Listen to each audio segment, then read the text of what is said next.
राष्ट्रपतींची भेट घेत सत्ता स्थापन करण्याचा दावा, नरेंद्र मोदी तिसऱ्यांदा होणार पंतप्रधान, तर एनडीएचा शपथविधी 9 जून रोजी.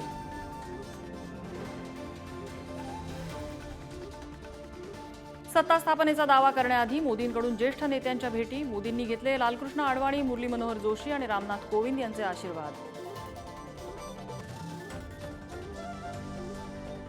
देवेंद्र फडणवीस उपमुख्यमंत्रीपद सोडण्यावर ठाम, वरिष्ठांकडून काम सुरू ठेवण्याचे निर्देश, तर सत्ता स्थापनेनंतर राजीनाम्यावर केंद्र निर्णय घेणार असल्याची माहिती.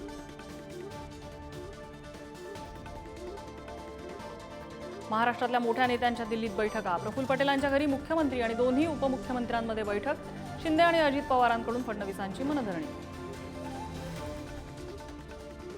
कोकण पदवीधर मतदारसंघातून मनसेची माघार, फडणवीसांच्या विनंतीवरून अभिजित पानसेंची निवडणुकीतून माघार, महायुतीकडून निरंजन डावखरे उमेदवार राहणार.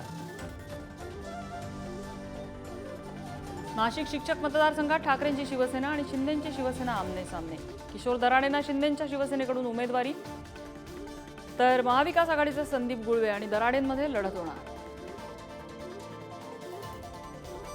लोकसभा निकालानंतर शिंदेंच्या सेनेतील आमदारांमध्ये अस्वस्थता, 5 ते 6 आमदार ठाकरेंच्या संपर्कात असल्याची चर्चा, तर खोटी माहिती पसरवणं हेच विरोधकांचं काम, श्रीरंग बारणेंचं वक्तव्य.